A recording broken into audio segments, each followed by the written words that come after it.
most eclectic group of people we have today, and that's entirely intentional. So much of the film business is in flux, and while indie film has always been and always will be a hustle, today we've got to rethink what we know about its audience, its distributors, and its opportunities. So to help us explore that, I've assembled 3 thought leaders who each bring unique perspectives on the independent filmmaking world. Keri Putnam of Putnam Productions, who's the former CEO and executive director at Sundance Institute. Subgenre founder Brian Newman, who got his start in film nonprofits and has been at the forefront of branded content for 11 years. And Tubi's Sam Harowitz, who oversees its massive program of licensing and acquisitions. Come on up, guys.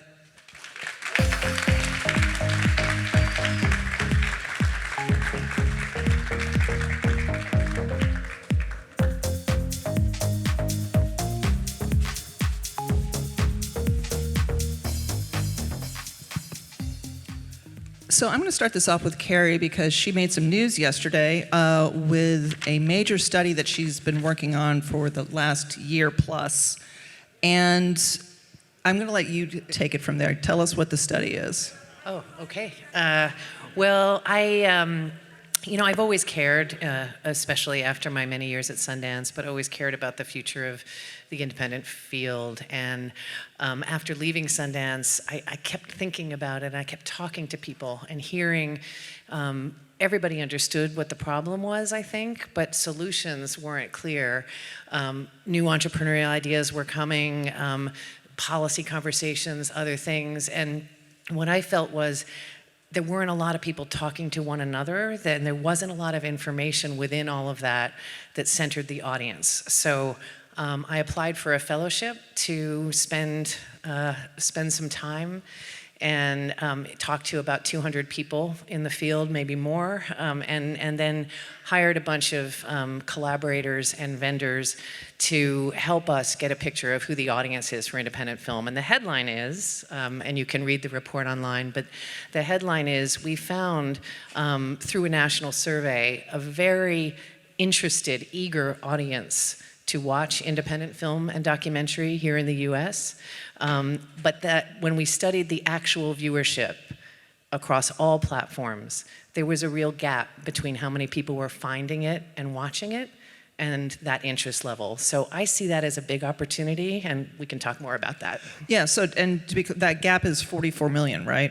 It's a 40 million gap. In our study, we think it's about a 75, 77 million interest through the research, through the survey, and the viewership that we tracked. And if you look at it, you'll see there's some areas where there's a lot of estimates because data isn't available. So we made educated guesses, but we think the actual viewership is under, about 37 million. So that's where that 40 million figure comes. So how do you even start a project of that scope? I mean, literally, where do you begin? Because because one of the big problems is the data is not available.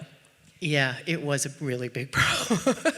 But that's why I was glad to have so many friends and a big network after a long time in the field to be able to talk to. So where data wasn't available, the way I decided to approach it was, let me lay this thing out by looking at each window where a film can be distributed, from a festival right through to educational distribution, independent distribution, and dive deep into each of those areas, both in terms of what the economics are, what the audience is, what the obstacles are, and the opportunities. So where we could, we worked with Nielsen, we worked with Parrot Analytics, we worked with The Numbers, which is a theatrical reporting and data company, and then we did the national survey to get the potential audience.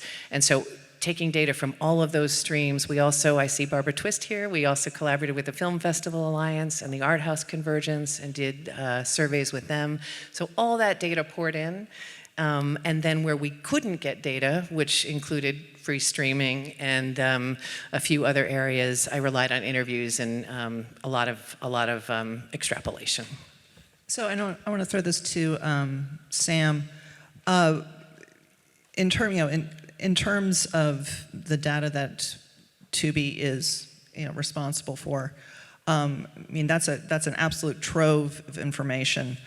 What is the biggest change that you've seen since you started operating in the streaming space? I mean, you were at IMDb TV, or what's formerly known as IMDb TV, before you went to Tubi. What's the biggest change that you've seen? Well, I think for me, having worked across the content distribution ecosystem, both at IMDb TV, but then previously in the content sales and distribution side, a focus on audience, a focus on understanding who it is coming to your service, engaging with the content that you're acquiring, producing, distributing, and then ensuring that your partners have visibility into what is working. What I mean by that is a large swath of our 455 plus content partners who avail content on Tubi have access to a real-time portal which reads out engagement and estimated earnings so that they can understand what's working and what's not. And it is my job and my team's job to work with every single filmmaker, licensor, major studio to share with them what is that working, what are the trends that we're seeing, and create a virtuous cycle of investment, but also engagement and monetization. And I think if you look across the AVOD ecosystem, there are those who are trying to replicate and mimic what we're doing. I think we, fortunately, have been able to lead the charge in that space, aggregating over 255,000 plus movies and TV series episodes, but also a really broad audience of 81 million monthly active users who come to Tubi looking for independent cinema, TV, major studio films. And so as that continues to grow, and as Keri pointed out in her study, there is this large addressable audience that is being underserved. We want to be there to lead the charge. And Brian, I want to jump to you because I think what you do is so fascinating, and you are so on the forefront of this in terms of branded content. Give the audience a sense of what that means, because it's like I think the default with branded content is you think, oh, that's an ad.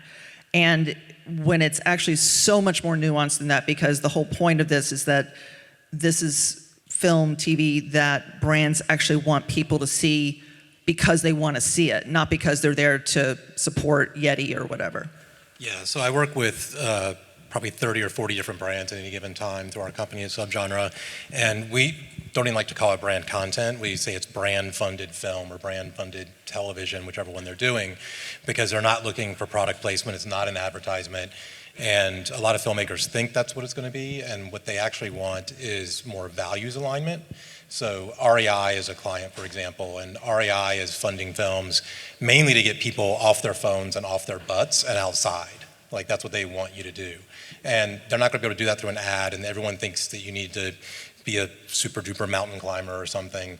What REI actually is funding is things like Kira Sedgwick's directorial debut for a feature, Space Oddity, which is about a guy going to Mars. But why does someone go to Mars? Well, it's either because we're ruining the Earth and the climate, or you're a billionaire who doesn't care about the fact that we're ruining the Earth and you want to go to Mars. But either way, it allows REI to talk about climate to someone who's not going to watch the climate documentary. And so those are the kind of films, and the brands are looking at them because they know their audience, and the conversation here is all about audience, and we think about how are we going to reach that audience and get them to tell their audience. So, Kenyatta Cheese was, I think, the person who coined this, but your audience has an audience. And so we try to think of how do we make something that someone's going to share because it's a real movie, it's a real thing that they like, not just a piece of content. So where do these films get seen? Where are they placed? Where are they shown? Yeah, so we've had brand-funded films that have premiered at every film festival from Sundance, Cannes, Toronto, Telluride, and we've licensed films to every platform, Disney, Netflix. So they're seen in mainstream places, they're seen in movie theaters, they're shown on these services. We've been lucky, I only work with brands that I like, and I'm not working with Exxon or Burger King. It's brands that people tend to like, so we have no problem getting REI Presents and the logos at the front of the film because it's a real movie, and then people are like, oh wait, REI funded that, or Patagonia funded that, or Yeti funded that, and they're surprised. But if it's good, it can go to these places. That's the key, though, is making sure that the brands work with good filmmakers and make good quality stuff that audiences want to watch, and that's my job, is being that liaison to those people.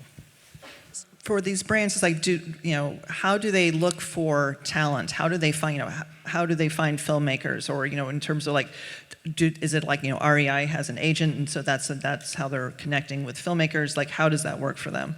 Yeah, most of the brands that we work with, they're skipping their ad agency and they're going direct to production companies and directors that they like. And so it's like everyone else in the business, they're looking at other films and TV shows that they like and then saying, who made that? And if they found me, then we introduce them to those people. I'll just add, I'm sure Sundance still does this a little bit, but through some of the sponsors at organizations like festivals, nonprofits, often there are programs where those sponsors ask the nonprofit to help source up-and-coming filmmakers for opportunities like that. And we had a few of those that I think went pretty well. Yeah, and a lot of brands are doing these kind of co-sponsorships with places like Sundance or Tribeca or different places. There was just one recently at the Gotham. They just had their Gotham Film Week, and they specifically had a program trying to get brands meeting with diverse filmmakers to kind of diversify who's behind the camera as well. So I think that's a big piece of it. But they're also just looking at who's making good stuff. And as a director, if you're trying to break into this part of the business, it's actually trying to get to know the production companies that you see working with these brands, because they're going to, oftentimes the producers that have a track record, but then those producers are bringing on emerging directors, et cetera, that are up and coming talent, but they want to work with someone that they trust is going to deliver something on time and on budget. Do you think it's fair to look at brands now as sort of being a new source of film financing? I mean, I say that with hesitancy because it's like Yeah, you should say it with us. yeah. I think it's absolutely fair and quite important that people start thinking that way, not just because of the film financing, but also because of the marketing reach that a brand has, and just bringing it back to the audience thing and really thinking about, and Sam, you should talk about this, but on Tubi with 250,000 titles, and a lot of them coming through, big aggregators delivering a lot of stuff who are getting data. Each film doesn't, it lives and dies based on what audience finds it. And so having a brand to help you market whatever platform you end up on, I think is a really critical thing. And obviously if you end up on, Hulu or Netflix or some of the subscription stuff, you might need that less because there's fewer choices. Yeah, actually on the Tubi front for that, how should filmmakers look at Tubi in terms of the whole holistic universe of their film's release? Like, how does, what role does Tubi play in that? Yeah, I think we can play a number of roles, and that's what is so fun about working at a place like Tubi, is there is no one-size-fits-all approach. Depending on your film, the audience that you've targeted, maybe you have financing from a brand, maybe you've sourced financing elsewhere, you can come to Tubi and explore direct partnership, whether it be through a exclusive or original programming pitch. You can work with an aggregator like I've talked about. You could work with a third-party production company that we have an established relationship with. Or you can pursue a direct rev share partnership, which is the volume of titles on Tubi, that's how they make their way to audiences that come to watch content on the service. I think for us, to Brian's point, we are starting to see more opportunities come to the table with brands attached. In fact, just last year in January, we launched a documentary film called Shattered Glass, which was a documentary film that focused on 4 current and previous WNBA MVPs. And it came to the table with some brands attached, and they needed some financing, independent production company to put together. And it was a compelling, dynamic story that really we all felt needed to be seen, and we had the audience we felt like could serve the purposes of getting it out there. The other thing that I'd love to talk about, Dana, is windowing.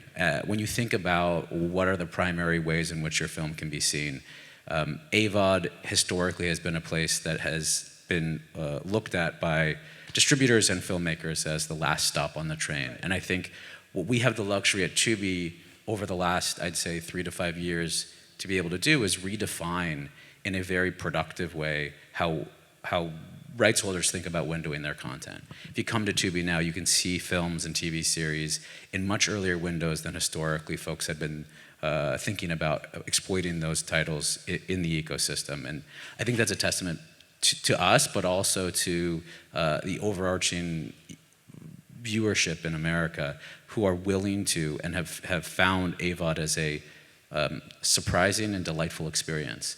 But you're serving audiences that those other platforms weren't serving. And so, like a lot of my brands, we're trying to work with younger, more diverse audiences, and they're begging to get on Tubi. Like they want to be on Tubi first now, and I'll be begging you to take their calls in the future because you've got that audience. Like you've built the audience and a lot of other places haven't. Yeah, I think we've leaned into areas where others have overlooked opportunity. We have a vast catalog of what we call Black entertainment titles, and we work with independent filmmakers across the country who have leaned into creative ways of filmmaking and put their films in front of the audience that they're trying to reach. Whereas I think traditionally SVODs and cable broadcasters, theatrical distributors maybe have not leaned in as much or seen the opportunity that we have. And what we've done beyond that is then address that audience that comes to Tubi and created original programming for them on top of the library of films and series that we have in any given category. In general, Brian, you're right. Tubi audiences are much younger and more diverse than any of the other streaming services in our competitive set. And we look at that as an opportunity. And I think, Keri, you discovered that in your research as well. I was just gonna say, you know, when we looked at the trends and where people are watching, the growth in watching for free, the exhaustion with the cost of so many subscriptions, that's not just a young person issue, but it is especially among young people, I think, wanting to get more value and not being able to juggle. And you can feel it in your own experience. How many subscriptions are you going to carry to be able to find everything you want to watch? And if there is, you know, a growth of the share, and you can see this on Nielsen Gauge any month, but the share that's going to free streaming now, as opposed to subscription, is growing, and I believe it's going to continue to grow. Streamflation is real, right? Like we all feel that push of a subscription service cost going up on a monthly basis. The barriers to entry are very high, and that's, you know, we talk a lot about at Tubi. How do we create a friction-free environment for not just viewers to access the things they want, but filmmakers and licensors to get it in front of the right viewers? So I wanted to jump into one of the most interesting things I found about your study, Keri, is so you have this underserved audience, and as you say, you know, how many services do you need to subscribe to? It's like we were counting on our current list of like the top 30 films released in 2024 for IndieWire, and it's like it would require subscribing to 8 services, which nobody's going to do. So talk about the idea that in theory could be a great way to address that audience, which would be to have an omnibus service that addressed independent films. I mean, obviously there are many services that do that already. You know, you've got Criterion, you've got Mubi. It's not like it's never been thought of before. Right. But they're also very specific services. And so if there were, you know, one ring to rule them all, how, you know, I would love to hear the three of you kind of talk about why that could be possible or why it couldn't be possible. I'll just dive in just to Sure. Get the ball rolling here. I mean, I think it is possible, and I think the way that would happen in the indie space isn't the same as how that would happen in the Hollywood studio space. I think from the point of view of the culture of the people who want to watch independent film, of the diversity of the audience, of the diversity of the content, probably the worst way to do that, and economically the least successful, would be to try to buy up everything. Let's just buy up everything and make a big giant streamer that's an indie streamer. Well, economically that won't work in terms of the size of the audience, the marketing required, the cost of acquisition. But I feel like, and I'll just leave it at this, I feel like there is a way to incentivize smaller distributors, smaller platforms, smaller places to continue. I love all of those platforms, all that you mentioned, and all of the distributors, but a lot of them don't have enough economic value anymore, and this goes right to the filmmakers in the room. Independent film has always been financed by home entertainment. And with pay one streaming, not really buying a lot of independent film anymore or as much. And Tubi may be doing a lot, but on a per film revenue basis, that rev share doesn't generate enough to cover the cost of production. So from a filmmaker point of view and from a distributor, small distributor point of view, putting together a single place and allowing a coalition of distributors to share in placing their libraries there, programming there, and share in the revenue from it and benefit from direct data to the audience and the marketing that the platform can do. I feel like it's an idea worth trying, but it will. The difficulty is going to be getting people to collaborate that have established businesses, and that may be the non-starter. But That's why I think you just have to buy them all up and put them together. But that's a guy talking. That's a guy talking. But we'll see. But that's been what's been killing us, is our independence is what kills us when it comes to distribution and reaching our audience, because it's so disaggregated. And so the average audience member can't even remember which service something is on. Is it on Mubi? Is it on Criterion? Where the hell is it? And even with services like Letterboxd, et cetera, you still can't remember that movie you wanted to see a month ago and where did it end up going? Where is it buried in the algorithm? And so I think some kind of way of pulling that all together, the smart company that does that will succeed, but only if they also think about the marketing side of it, which, that's been the other thing and the data killing us. Yeah. Is lack of access to data, but also not marketing. Everyone in the independent world seems to think if you build it, they will come, and that just doesn't work. And that's one of the reasons I work with brands, is because they understand marketing and they can drive traffic to something. So we have little tiny films that are brand funded that end up getting gazillions of views. It's not because they're any better than that other film that premiered at Sundance. It's because we actually spent money on marketing and targeted our audience. And I think whoever builds this service needs to use data and smart marketing to bring And it's them to very inefficient to do that. Of course, every individual film should know its audience and try to speak to them and grow them and market to them in whatever ways you can. But it is incredibly inefficient and sadly quite ineffective to market film by film by film by film individually, and even small distributor slates. It's really hard. If there were a place for people to go where the platform itself, I think it could help. I mean, that's a classic struggle for indie film is, it's not new. Yeah, that's it, absolutely. So, okay, so I'm going to just throw this out here. So for Tubi, could Tubi create something like this? I mean, so I was looking through your films, and I was just looking, okay, let me just see what some of the best indie films I could find. And I was not going very deep, but I was just kind of like, okay, what is there?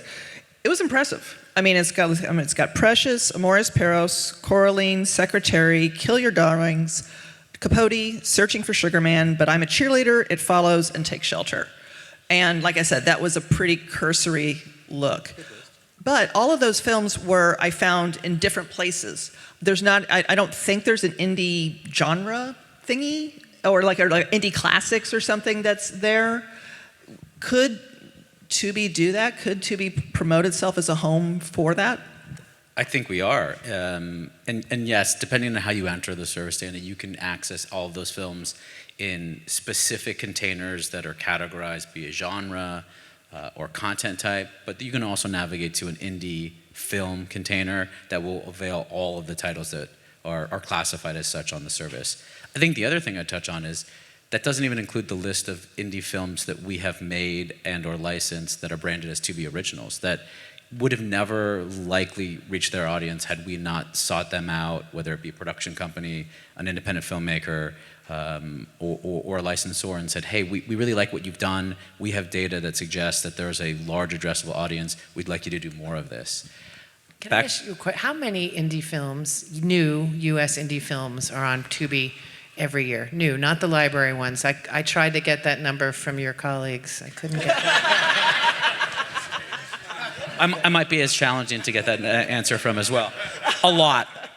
And I think it varies from month to month. And for us, it's about what is available too, because you have to remember that many of these films are managed in a disaggregated way by independent licensors and production companies who have existing exclusive or semi-exclusive windows, whether it be on an SVOD service, whether it be in linear cable television. And so we strive to build that catalog and again, feed the audience that is there on Tubi seeking this out.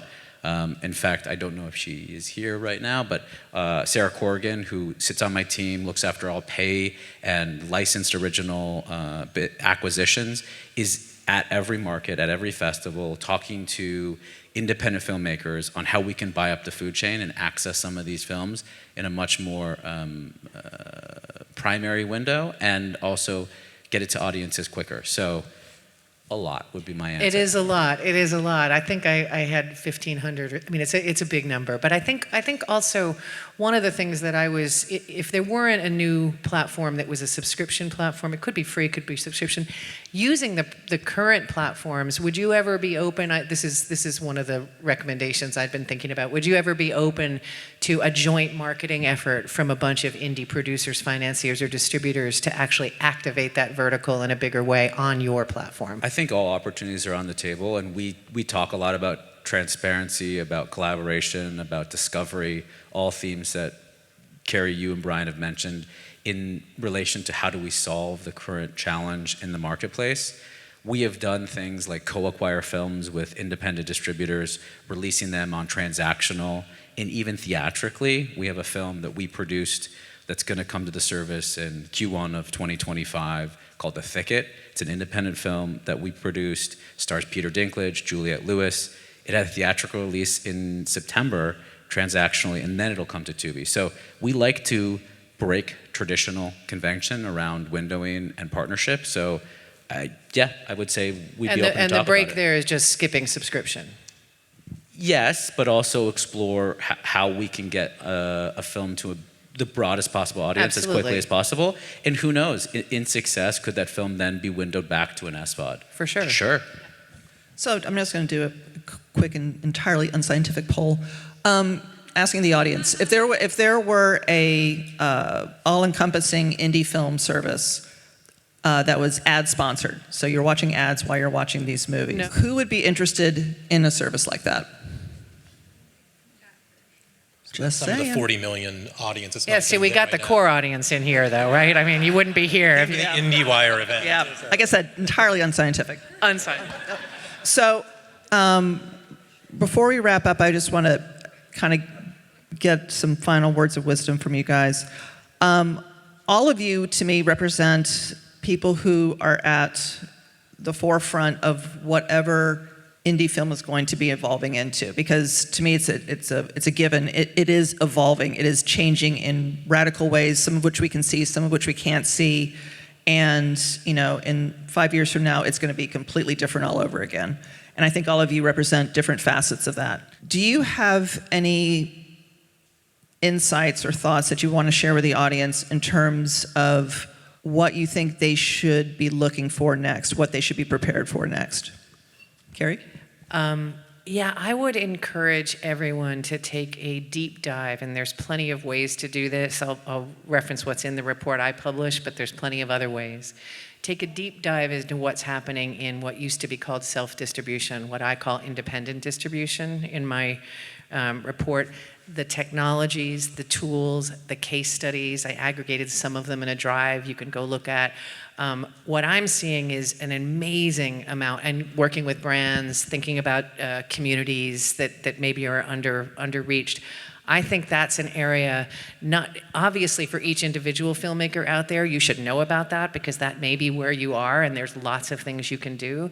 But I actually feel like for those of you who are in businesses or thinking about building, the tools that are being used in that space to find and meet your audience could be scaled and worked by small exhibitors, by small distributors, by others. There's a lot of interesting stuff happening. I think that the biggest thing everyone needs to wake up to is everyone thinks the business is cyclical, and I don't agree. I'm more cynical than that.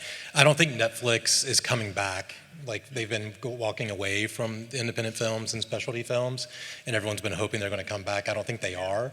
And so I think filmmakers need to be focused on building their audience and that direct relationship.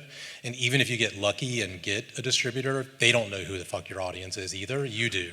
So you still got to build that up, even if you're going to get lucky and be that film that plays Sundance and sells to however, because if your distributor is not named A24, they don't know marketing, they don't know their audience. Oh, come whatsoever. on, that is so unfair. Yeah, I don't think think any of them know what they're doing when it comes to marketing. And you've got to know your audience. So I think, they know their audience, but almost no one else does. So if you know your audience, you can reach your audience, you can drive them to whatever platform you end up on. I'll triple down on audience and knowing it, but I would take it one step further. Learn the skills, access the tools, know how to interpret data. I know I'm speaking to a room full of filmmakers, but as someone who went to the AFI and studied filmmaking, the craft of filmmaking, I think that there is something lost in understanding the specifics about where your audience is, how to move them to a platform, what the data can tell you around developing your film to have the broadest possible reach. And then I would also say and this is not something new to this room or I think to IndieWire in general, take risks. Take risks on the distribution platforms you're willing to partner with.